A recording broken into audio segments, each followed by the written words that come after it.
saluons tous dans le précieux nom de notre Seigneur Jésus-Christ pour cette occasion qui nous donne encore une fois de nous revoir. On ne s'y attendait pas. On ne s'y attendait pas. Personnellement, je ne m'y attendais pas. Je pensais que je devais déjà partir pour la patrie céleste. À cause des tribulations par lesquelles je suis passé. Mais par sa grâce, il m'a accordé encore le temps de grâce. Que je profite pour communier avec vous. Vous en avez certainement entendu parler. Vous en avez certainement entendu aussi parler. Et certains même ont prié pour moi.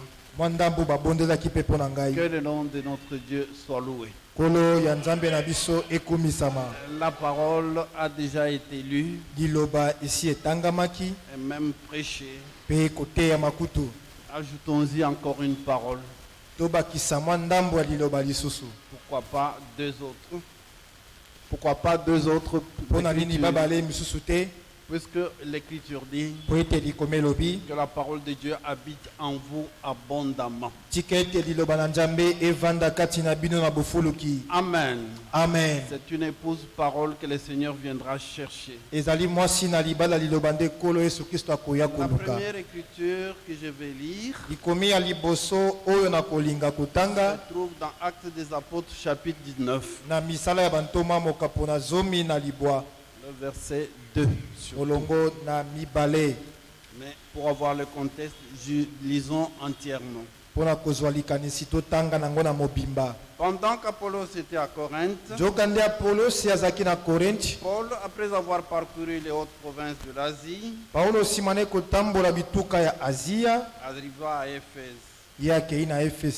Ayant rencontré quelques disciples, leur dit: Avez-vous reçu le Saint-Esprit quand vous avez cru? Ils lui répondirent: Nous n'avons pas même entendu dire qu'il y ait un Saint-Esprit. Il dit: De quel baptême avez-vous donc été baptisé? Ils répondirent: Du baptême de Jean. Alors Paul dit: Jean a baptisé du baptême de repentance, disant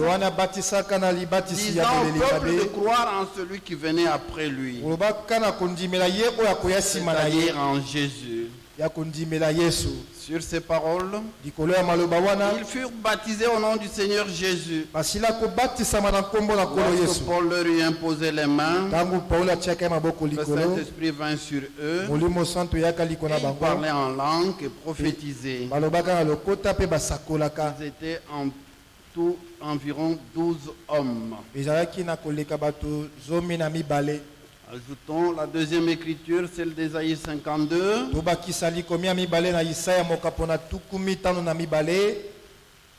Premier verset, nous descendons. Réveille-toi. Réveille-toi, réveille ta parure, Sion. Réveille-toi. Réveille-toi. Réveille ta parure, Sion. Réveille tes habits de fête, Jérusalem, ville sainte. Car il n'entrera chez toi ni incirconcis ni impur. Que Dieu ajoute ses bénédictions à la lecture de sa parole. Veuillez vous mettre. Comme le bien-aimé venait de nous le lire dans Matthieu 3, le Seigneur Jésus, celui qui fut présenté par Pilate disant que voici l'homme, l'homme selon le cœur de Dieu, le modèle divin, venait de nous montrer le chemin ici. Lui-même il s'est rendu auprès de Jean-Baptiste pour être baptisé. C'est pourquoi le baptême est un impératif pour tout croyant. Non seulement lui qui était la tête est passé par là, lui qui était la tête du corps de l'église est passé par là, mais il l'a dit aussi dans Matthieu 28, car faites de toutes les nations des disciples, les baptisant au nom du Père, du Fils et du Saint-Esprit. Jean a voulu protester comme nous venons de l'entendre, mais le Seigneur a dit une parole qui est d'une très grande importance. Il a dit à Jean, laissons accomplir toute justice. Amen. Amen. Je venais de souligner qu'il était le modèle divin. En lui, tout ce que la parole de Dieu nous recommande a été rendu manifeste. Quand les apôtres voulaient parler ce que je dis là, ils ont dit que dans 1 Jean chapitre 1er, ce qui était dès le commencement, ce que nous avons entendu, ce que nous avons vu de nos yeux, ce que nous avons contemplé, ce que nos mains ont touché concernant la parole de vie. Et la vie a été manifestée en Jésus-Christ. Dieu avait manifesté la plénitude de vie qui était là dans l'éternité. Amen. Amen. La vie a été manifestée. Jean commence par dire ce qui était dès le commencement. Au commencement, c'est quand Dieu fractionna l'éternité pour entrer dans le temps.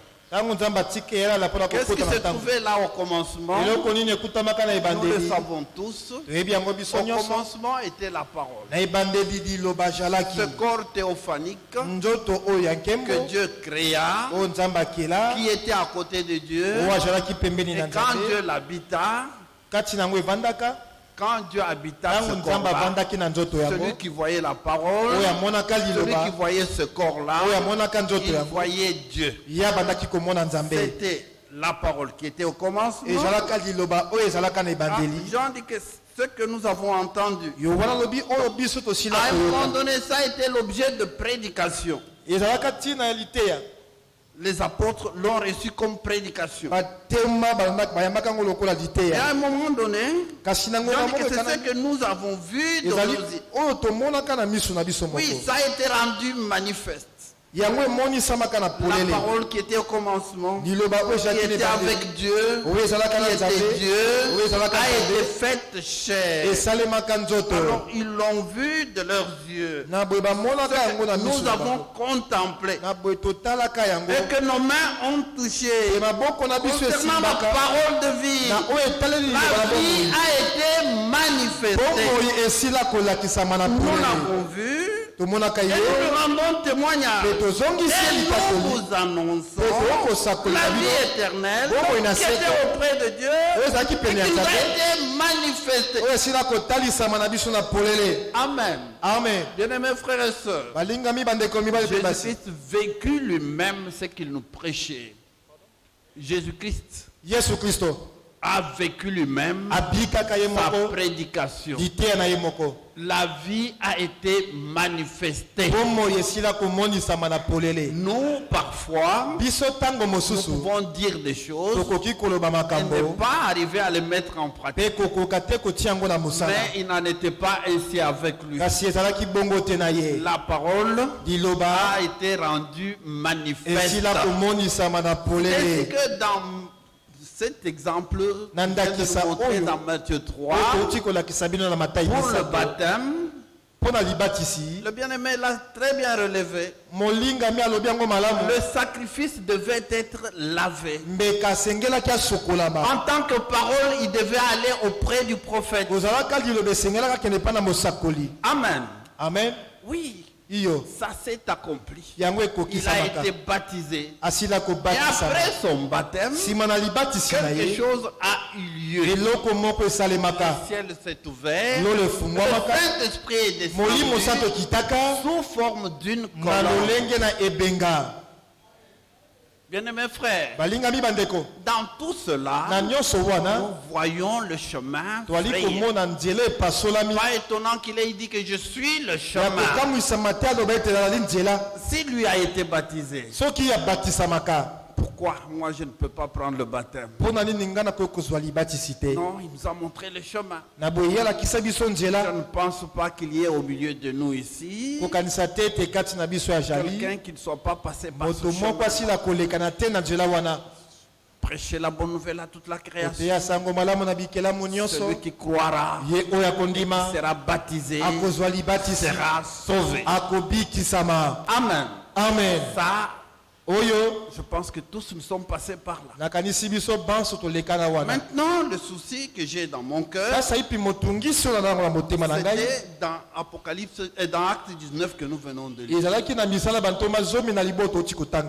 Avez-vous reçu le Saint-Esprit quand vous avez cru? Mais déjà avec le modèle que nous venons de voir, on voit que lui-même qui était Dieu, après avoir reçu le baptême, le Saint-Esprit descendit sur lui. Amen. Amen. On nous parle des gens qui disent, les fondamentalistes qui disent que nous avons, puisque nous avons cru le message, donc nous avons déjà reçu le Saint-Esprit. Non, non, non, non, non. Avez-vous reçu le Saint-Esprit après avoir cru? Amen. Amen. Le bien-aimé a bien relevé. Éphésiens chapitre 1er. En lui, après avoir entendu la parole de la vérité, en lui, vous avez cru et vous avez été sauvés. Amen. On ne peut pas confondre les deux choses. Allons dans Actes des Apôtres chapitre 8. Philippe s'était rendu en Samarie.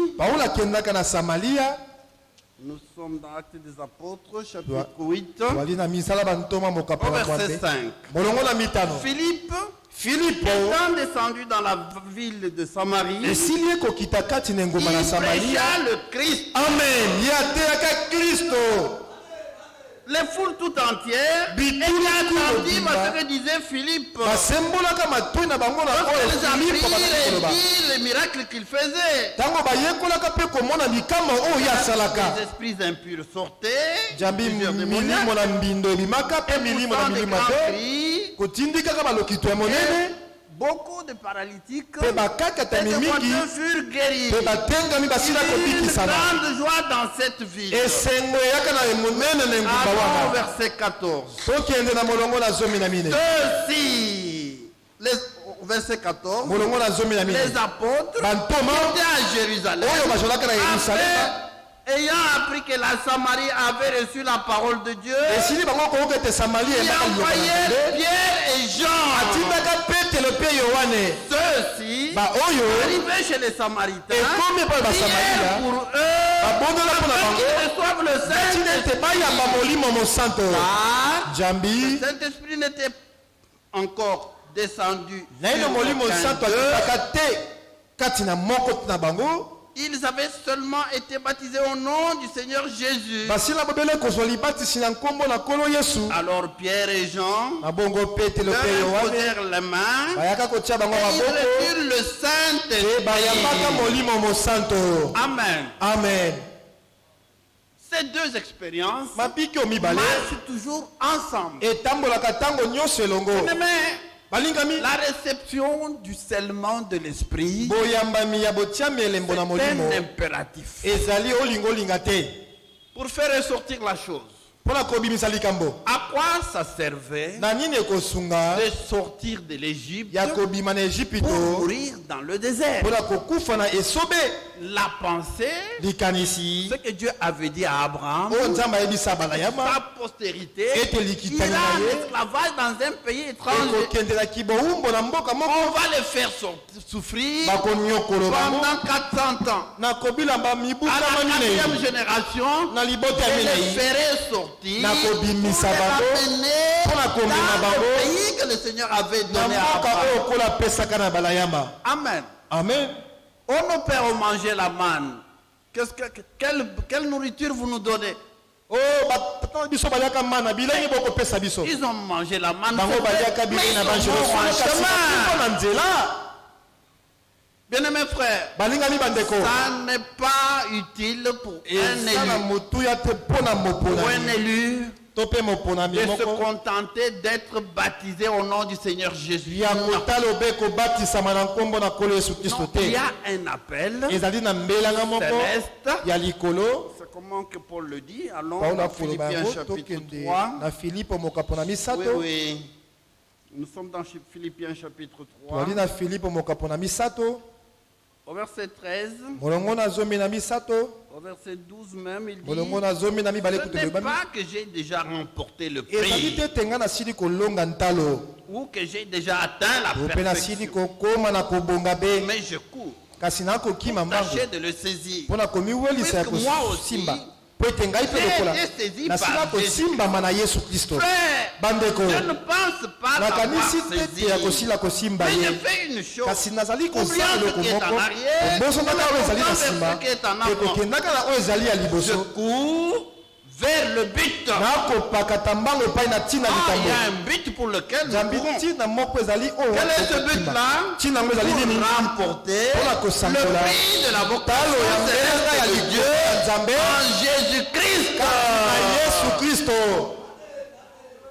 Si tu meurs en chemin, si tu n'arrives pas au scellement de l'esprit, tu as raté le but.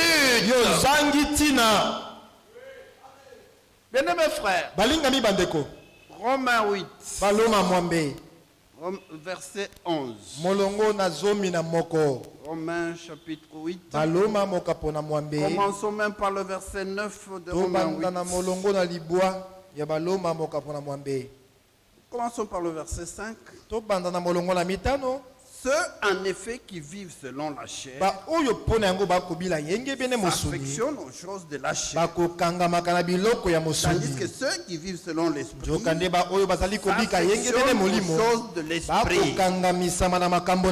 L'affection de la chair, c'est la mort, tandis que l'affection de l'esprit, c'est la vie et la paix. Car l'affection de la chair est inimitié contre Dieu. Parce qu'elle ne se soumet pas à la loi de Dieu et qu'elle ne le peut même pas. Or, ceux qui vivent selon la chair ne sauraient plaire à Dieu. Pour vous, vous ne vivez pas selon la chair, mais selon l'esprit. Si l'esprit de Dieu habite en vous, si quelqu'un n'a pas l'esprit de Christ, il ne lui appartient pas. Amen. Ça, c'est une interpellation divine. Bien-aimés frères, c'est d'une très grande importance. Si quelqu'un n'a pas l'esprit de Christ, il ne lui appartient pas. Ne prétendez pas à l'enlèvement tant que vous n'avez pas encore fait cette expérience. Regardez que lui-même, qui était Dieu manifesté dans la chair, lui-même, qui revint sous la forme du Saint-Esprit. Amen. Amen. Il dut passer par là. C'est un chemin obligé. Amen. Amen. Revenons en nous-mêmes. Continuons d'abord. Au verset 11. Et si l'esprit de celui qui a ressuscité Jésus d'entre les morts habite en vous, celui qui a ressuscité Christ d'entre les morts rendra aussi la vie à vos corps par son esprit qui habite en vous. Amen. Il ne s'agit pas d'une onction. Pas une simple onction, non. Dans Matthieu 5, le Seigneur dit l'onction, c'est comme la pluie. Ça tombe sur la bonne comme sur la mauvaise. Amen. Amen. Sur la bonne comme sur la mauvaise semence. Surtout de nos jours ici. Où il nous est dit que il faut les oins du temps de la fin et les faux prophètes feront beaucoup de miracles et de produits jusqu'à séduire. Heureusement que le Seigneur dit que c'est impossible que ne lui soit séduit. Amen. Amen. Jusqu'à séduire, s'il était possible, même les élus. À quoi regardez-vous? Bien-aimés frères et sœurs, l'heure est tellement partie. Aujourd'hui, nous vivons Matthieu 24. Matthieu 24. Commençons par le verset 32. Instruisez-vous par une comparaison tirée du figuier. Ça, c'est la partie prophétique de la parole. Comme Paul pouvait dire, de quelle utilité vous serais-je si je venais à vous et que je ne vous parlais pas? Nous sommes dans 1 Corinthiens 14. Lisons cela. Le verset 6. L'heure est vraiment partie. Et maintenant, frère, de quelle utilité vous serais-je si je venais à vous en parlant en langue, si je ne vous parlais pas par révélation, ou par connaissance, ou par prophétie, ou par doctrine? Amen. Amen. La partie prophétique de la parole est d'une très grande importance pour l'église épouse. Nous disons avec Pierre, nous avons la parole prophétique à laquelle vous faites bien prêtez attention comme à une lampe qui brille dans un lieu obscur. Amen. Amen. Ésaïe 60.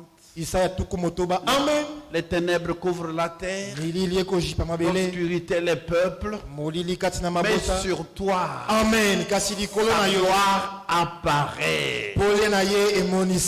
Amen. Amen. Vous faites bien de prêter attention à la parole prophétique. Bien-aimés frères et sœurs, laissez-moi vous rappeler que quand Jérusalem fut détruite, quand Jérusalem fut détruite, quand le temple fut détruit, aucun disciple du Seigneur ne se trouvait dedans. Pourquoi? Puisqu'ils avaient veillé, c'est ce que le Seigneur leur avait déjà dit. Quand vous verrez Jérusalem entouré par les soldats étrangers.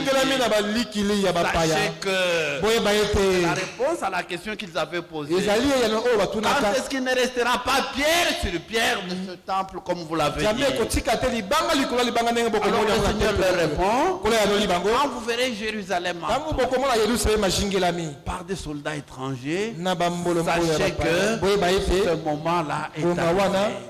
Que celui qui est sur le toit ne descende pas dans la maison, que celui qui est dans les champs ne cherche pas à rentrer.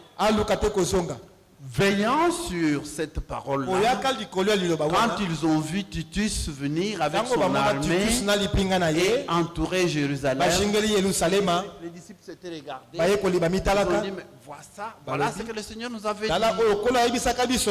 Mais comme il leur avait déjà dit qu'il fallait sortir, ne pas chercher à rentrer dans la ville, le Seigneur leur en donna l'occasion. Titus reçut une nouvelle lui demandant de lever l'embargo. Quand les soldats se sont retirés, les disciples se sont dit, voilà ce que le Seigneur nous a dit.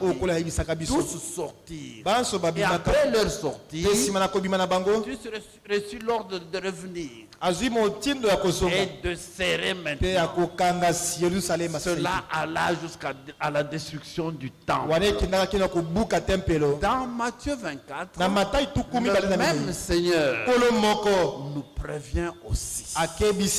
Il répond toujours aux trois questions qui lui ont été posées. Instruisez-vous par une comparaison tirée. Dès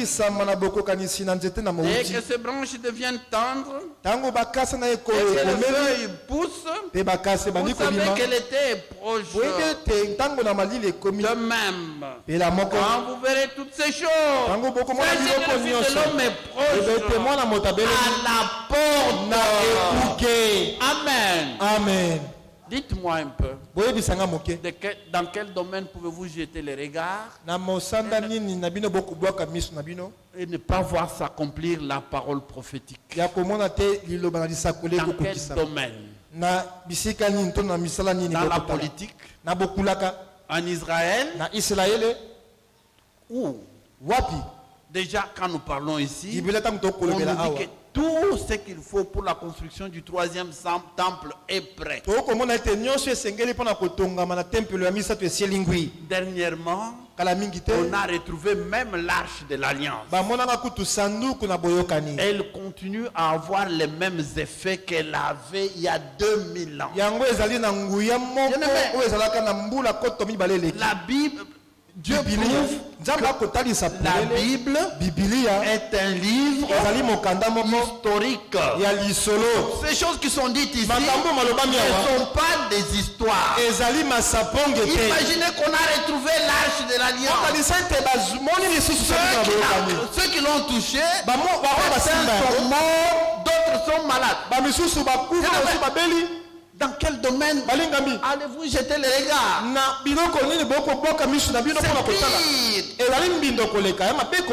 C'est plus que Sodome et Gomorrhe. Exactement comme le Seigneur avait dit. Comme du temps de l'autre. Aujourd'hui, il y a des églises qui bénissent même les mariages de femmes avec les bêtes. C'est plus que même du temps de l'autre. Bien-aimé, où allez-vous jeter les regards sans voir s'accomplir la parole prophétique? Celui qui est de Dieu, il écoute la parole de Dieu. Celui que Dieu a envoyé, celui que Dieu a envoyé, il prêche la parole de Dieu. Je voulais dire ceci. La préparation de l'église épouse n'est pas éternelle. Amen. Les vierges folles, elles n'avaient pas prêté attention à la partie prophétique de la parole. Elles croyaient qu'il y avait encore du temps. Mais quand elles ont vu leur lampe commencer à s'éteindre, Quand ils ont vu les œuvres qui ont accompagné les vierges sages, elles sont venues demander de l'huile. Et la réponse est: nous n'en avons pas assez. Allez en acheter chez ceux qui en vendent. Juste au moment où ils sont allés en chercher, notre époux du vin est arrivé. Amen. La salle a été ouverte. Et si il est entré avec celle qui était déjà prête. Qui ne peut pas être prêt sans le seulement de l'esprit. C'est le seulement de l'esprit.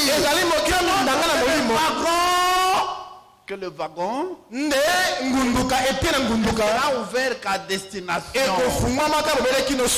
Amen. Amen. Vous avez été scellés jusqu'au jour de votre rédemption.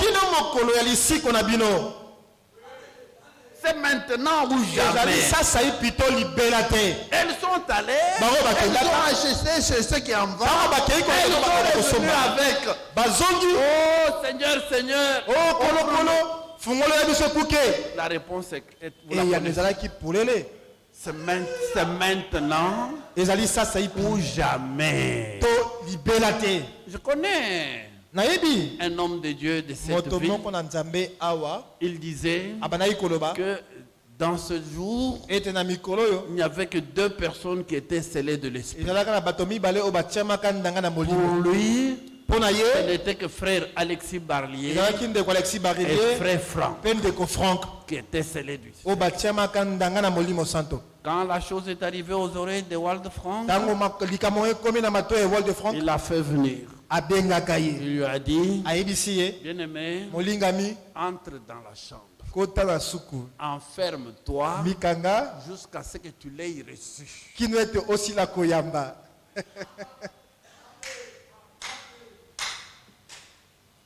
Comme il n'avait pas d'oreille circoncis, il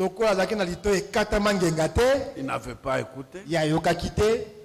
C'est ainsi que vous savez où il en est aussi. Bien-aimé, c'est maintenant le temps convenable. C'est maintenant le jour du salut. Amen. Amen. Ces 2 expériences ont toujours marché ensemble. Actes des Apôtres chapitre 2.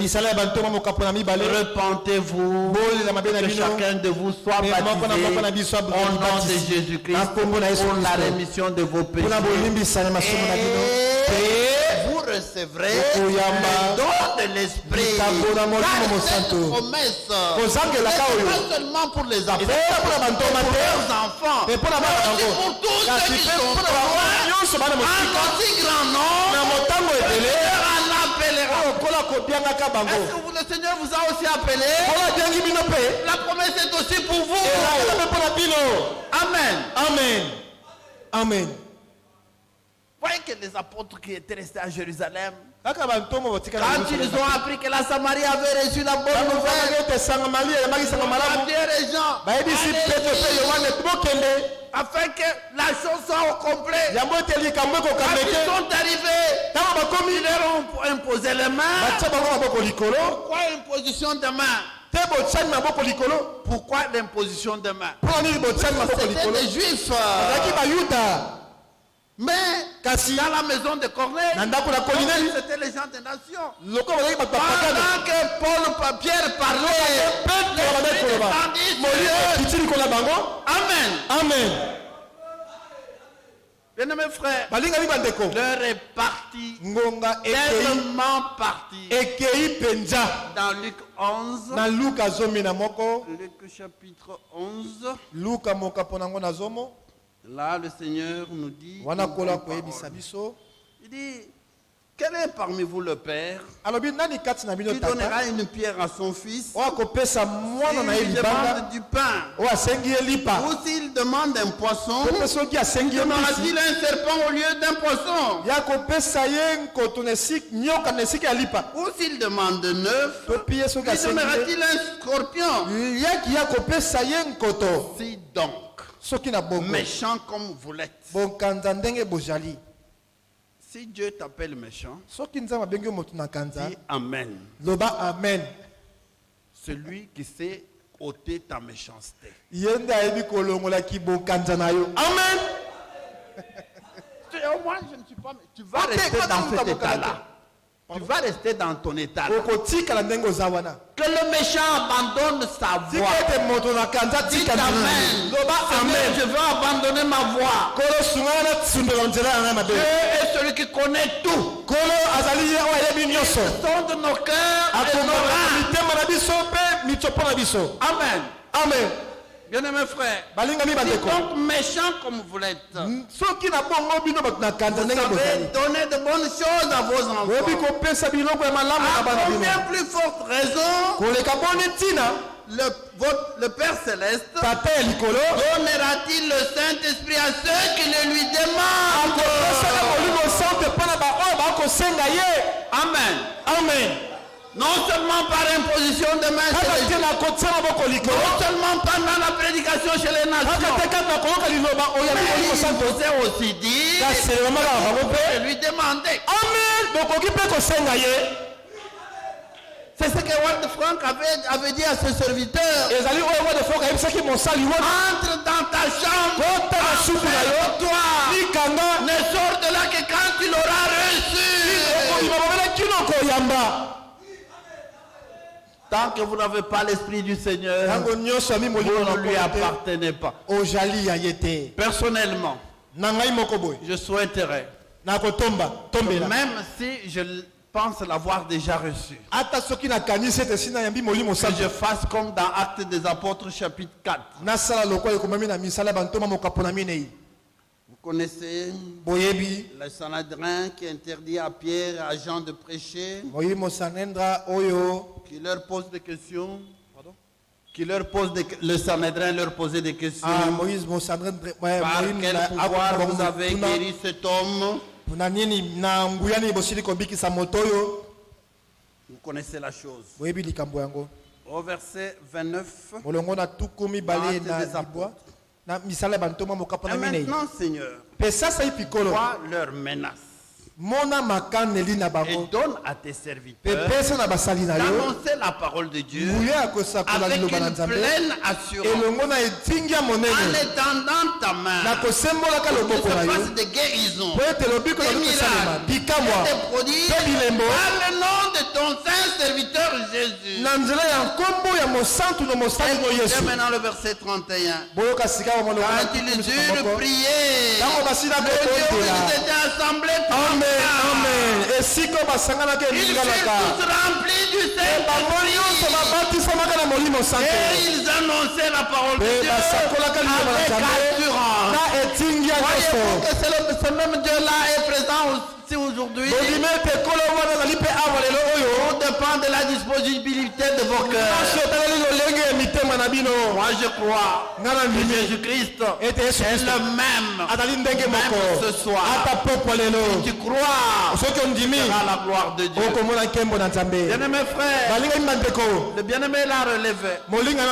Il est descendu sous forme de la colombe. Il ne peut pas supporter de pourriture. C'est le corbeau qui, quand il a été lâché, quand le corbeau a été lâché, devant tous ces cadavres, déluge, le corbeau s'est retrouvé chez lui. Mais quand la colombe a été lâchée, elle n'a pas trouvé où poser ses pieds. Amen.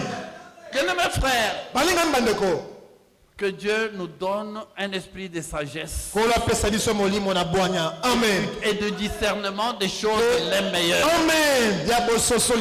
Nous parlons comme l'esprit parle. L'esprit, quand il regarde, que toutes les tables sont pleines de vomissements. Amen. Amen. Toutes les tables sont pleines de vomissements. L'esprit promis, c'est que la parole de la promesse ne suit que la parole de la promesse. Et la nakabobela lilomana elaka. Dans les enfants de la promesse. Kasi na bana elaka. Amen. Amen. Amen.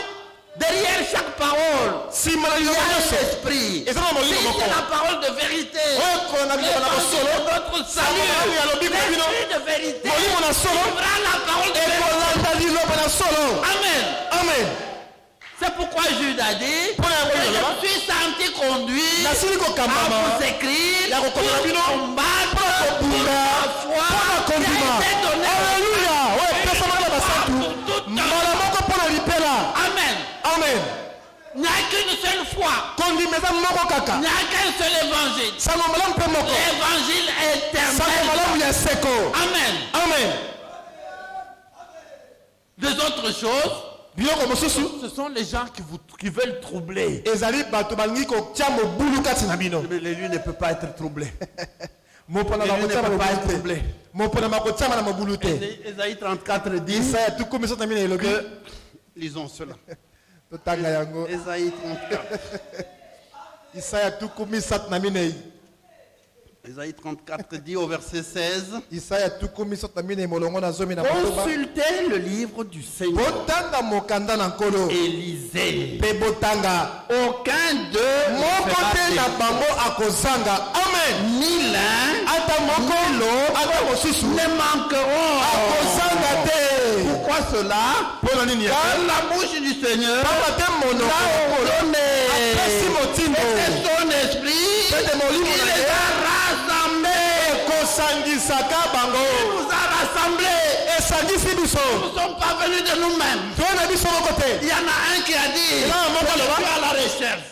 je suis à la recherche de brebis perdues. Dans ce temps-là, les brebis de la maison d'Israël. Mais aujourd'hui, il s'agit de brebis du centre missionnaire de Bongolo. Il y a centre missionnaire à Bongolo. Amen. Amen. Aucun d'eux. Il n'y aura pas de chaises vides. Non. Laissez-moi vous dire aussi. La salle dans laquelle nous allons entrer avec le Seigneur n'est pas une salle sur la terre. Il n'y a pas une. Sinon, si vous pensez qu'il y a une salle sur la terre, elle se trouve dans quelle ville? À Krefeld? À Jeffersonville? Ou bien à Kinshasa? Non. L'entrée de la salle, c'est l'enlèvement. Amen. Bien-aimés frères, de répartir tellement partout. Il s'agit maintenant de faire cette expérience seulement de l'esprit. L'esprit vous introduit dans le corps où il y a les dons et les ministères. Ici, nous sommes comme sur notre corps naturel. Il n'y a pas un membre que Dieu a créé. Dis-moi, quelque chose qui est sur ton corps là, il n'a pas de fonction, c'est quoi? Dieu a fait tout pour un but. Il a fait même le méchant pour le jour de la colère. Amen. Amen. De même que sur notre corps naturel, il n'y a pas de membre sans fonction. De même, dans le corps spirituel, il n'y a pas de membre sans fonction. Comme Paul dit, à chacun de nous. Alléluia. Dans toi concerné.